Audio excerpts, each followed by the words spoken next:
धन जननी धन भूमि धन, धन नगरी धन देश, धन करनी धन कुल धन, जहां साधु परवेश। भारत देश के हरियाणा प्रांत के सोनीपत जिले का एक छोटा सा गांव धनाना, जहां आज से 71 वर्ष पूर्व 8 सितंबर 1951 को एक ऐसे महान संत का अवतरण हुआ, जिन्होंने भगत समाज को सत्य आध्यात्मिक ज्ञान से अवगत कराया और दहेज नशा, छुआछूत जैसे कुरीतियों को जड़ से समाप्त करने का बीड़ा उठाया। इसी उपलक्ष्य में प्रतिवर्ष संत रामपाल जी महाराज जी का अवतरण दिवस 8 सितंबर को मनाया जाता है और प्रतिवर्ष की भांति इस वर्ष भी संत रामपाल जी महाराज जी का अवतरण दिवस 8 सितंबर सन 2022 को संत रामपाल जी महाराज के 9 अलग-अलग सतलोक आश्रमों में मनाया गया। अब हम आपको ले चलते हैं राजस्थान के पाली जिले के सोजत में बने सतलोक आश्रम में, जहां पर संत रामपाल जी महाराज जी के अवतरण दिवस पर 3 दिवसीय संत गरीबदास जी महाराज जी की अमृतवाणी का अखंड पाठ संपन्न हुआ और साथ ही दहेज मुक्त शादियां, जिसे संत भाषा में रमैणी कहा जाता है, रक्तदान व देहदान जैसे सामाजिक कार्यों का भी आयोजन किया गया। यह है सतलोक आश्रम सोजत का विहंगम दृश्य, जहां पर हजारों की संख्या में श्रद्धालु जन आते हैं और परमात्मा में अपनी आस्था का परिचय देते हैं। दोस्तों, आपने 5 यज्ञ के बारे में तो सुना ही होगा और शायद करते भी होंगे, लेकिन 5 यज्ञों को करने का वास्तविक तरीका क्या है? आज हम आपको 5 यज्ञों की वास्तविक जानकारी देते हुए उनका सही लाभ कैसे मिलता है, वो भी आज इस वीडियो में आपको बताएंगे। तो आइए ले चलते हैं आपको सतलोक आश्रम सोजत के अंदर का नजारा दिखाने। परमेश्वर ने भी अपनी अमृत वाणी में यज्ञ का प्रमाण दिया है। एक यज्ञ है धर्म की, दूसरी यज्ञ है ध्यान, तीसरी यज्ञ है हवन की, चौथी यज्ञ है प्रणाम और 5वीं यज्ञ ज्ञान की। सबसे पहले बात करते हैं धर्म यज्ञ की। धर्म यज्ञ के नाम से ही हमें पता चलता है कि धर्म यज्ञ करने वाली सभी क्रियाएं धर्म यज्ञ के अंदर ही आती हैं। तो चलिए सतलोक आश्रम सोजत के अंदर धर्म यज्ञ का आपको एक नजारा दिखाते हैं। यह है भंडार घर, जहां पर बाहर से आने वाले श्रद्धालुओं के लिए शुद्ध व स्वच्छ भोजन तैयार किया जाता है। स्वच्छता का बहुत ही अच्छे तरीके से ध्यान रखा जाता है। वह बाहर से आने वाले श्रद्धालुओं को बहुत प्यार व आदर के साथ यहाँ पर भंडारा खिलाया जाता है। अब बात करते हैं ध्यान यज्ञ की। ध्यान यज्ञ की बात करें तो लोगों का यह मानना है कि एक स्थान पर बैठकर हठ पूर्वक मन को रोकने का प्रयत्न करने की क्रिया को ध्यान यज्ञ कहते हैं। परमात्मा बताते हैं कि ध्यान यज्ञ वह होती है जिसमें सिर्फ परमात्मा का ही चिंतन हो, परमात्मा की ही चर्चा की जाए। जी हाँ, यहाँ पर आने वाले सभी श्रद्धालुओं को, चाहे वह बच्चे हो या बुजुर्ग, सभी का ध्यान सिर्फ एक ही पूर्ण परमात्मा में रहता है और उसी पूर्ण परमात्मा की चर्चा यहाँ पर चलती है। यहाँ पर सभी का ध्यान सिर्फ परमात्मा पर ही रहता है। एक पल भी उस परमात्मा की भूल यहाँ पर नहीं पड़ती, जिसे ध्यान यज्ञ कहते हैं। अब बात करते हैं तीसरी यज्ञ हवन यज्ञ की।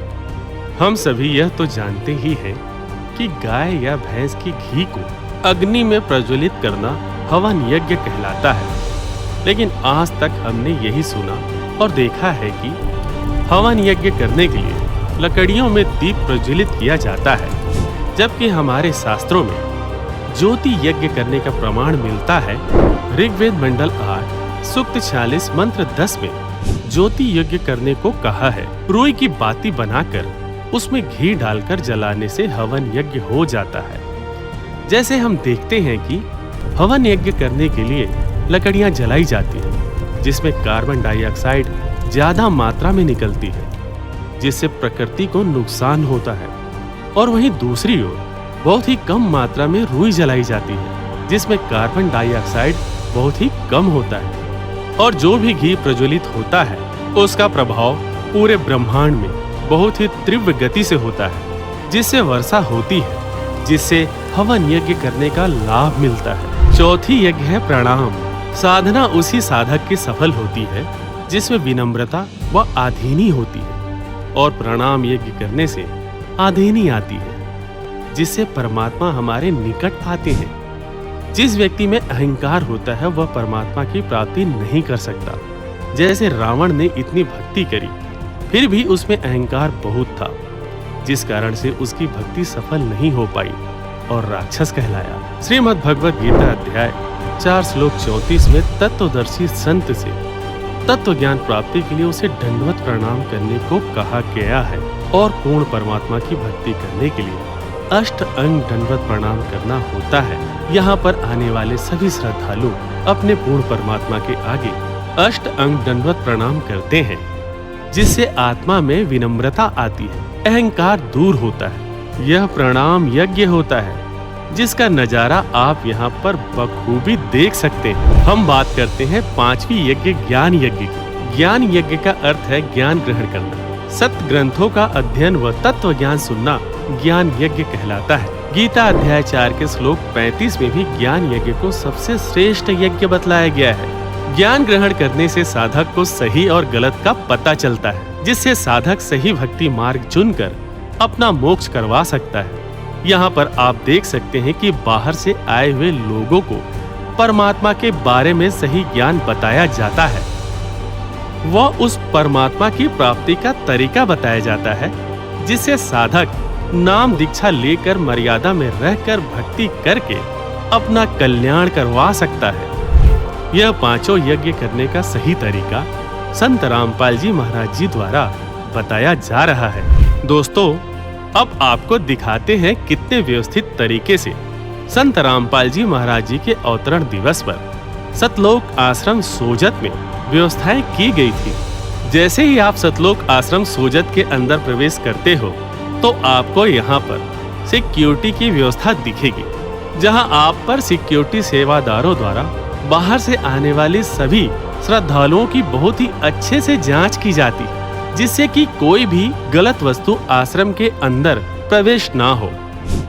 इसके बाद जैसे ही आप अंदर प्रवेश करते हैं, आपको जूता घर दिखाई देगा, जहां पर बाहर से आने वाले श्रद्धालुओं की जूते चप्पल जमा की जाती है। आपको एक टोकन दिया जाता है। इतनी बड़ी संख्या में यहाँ पर श्रद्धालु आते हैं, फिर भी यहाँ की व्यवस्था बहुत ही सुचारू व शांति प्रिय चलती है, जिसकी व्यवस्था आप यहाँ पर देख सकते हैं। यह है पंडाल, जहां पर बाहर से आने वाले श्रद्धालुओं के रुकने की व्यवस्था की गई है। पंडाल में आपको भक्तमतियों का अलग पंडाल व भक्तों का अलग पंडाल देखने को मिलेगा। यहाँ पर आने वाले सभी श्रद्धालुओं से सम्मान व्यवहार किया जाता है। यहाँ पर ना किसी की जाति पूछी जाती है, ना किसी का धर्म। यहाँ पर ना कोई गरीब है, ना कोई अमीर।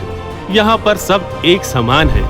संत रामपाल जी महाराज जी बताते हैं, जीव हमारी जाति है, मानव धर्म हमारा, हिंदू मुस्लिम सिख ईसाई धर्म नहीं कोई न्यारा।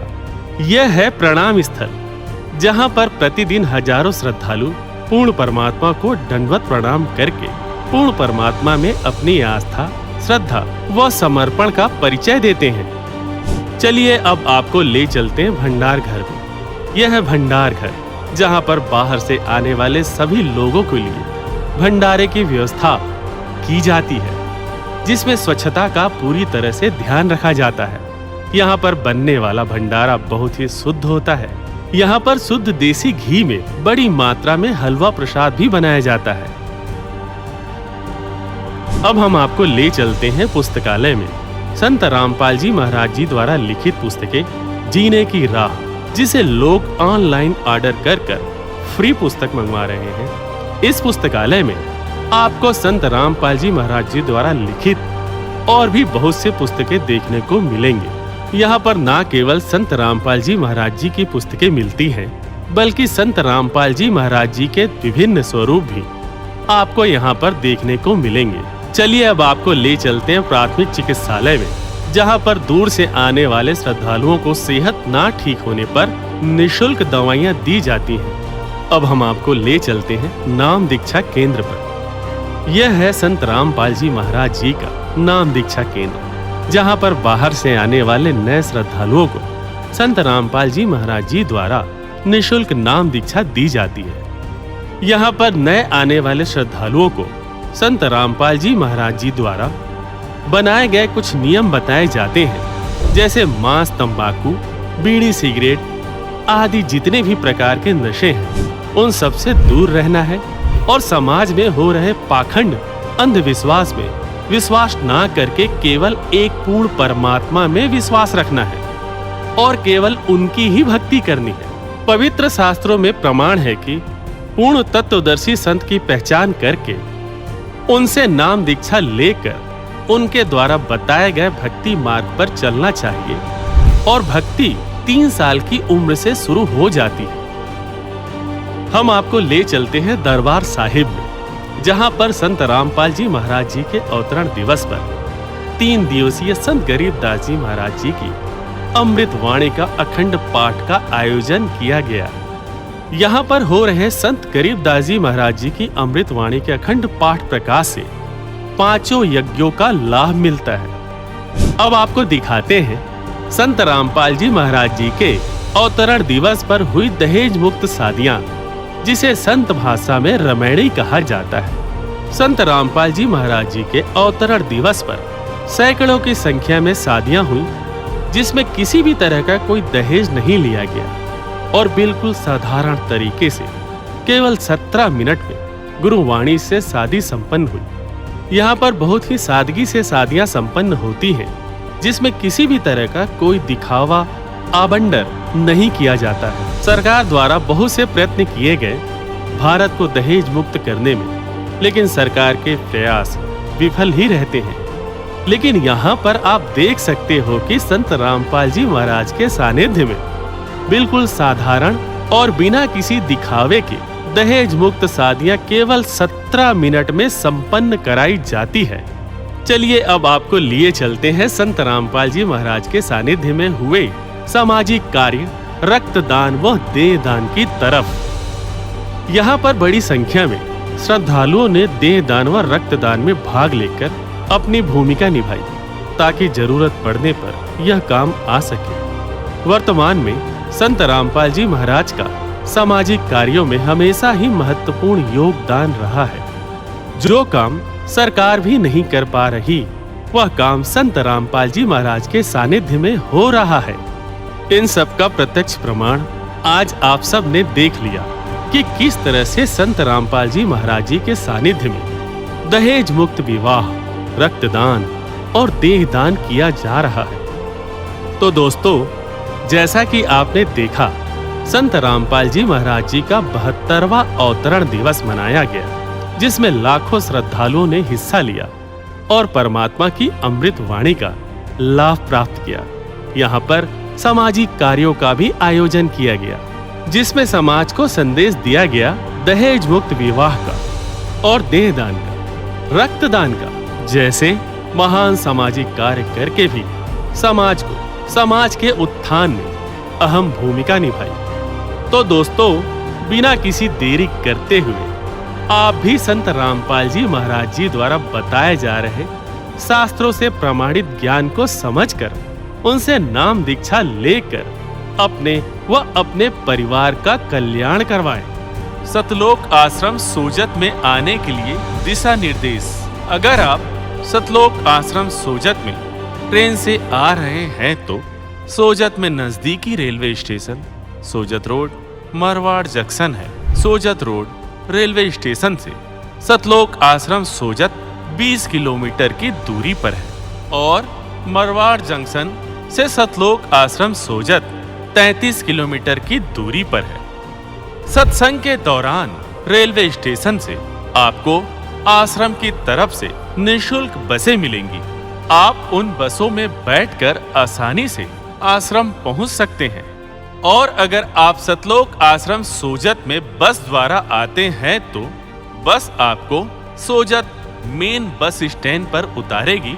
वहां से सतलोक आश्रम सोजत केवल 8 किलोमीटर की दूरी पर है और बस स्टैंड पर आपको आश्रम की बसें उपलब्ध मिलेगी। आप उन बसों के माध्यम से आसानी से आश्रम में आ सकते हैं।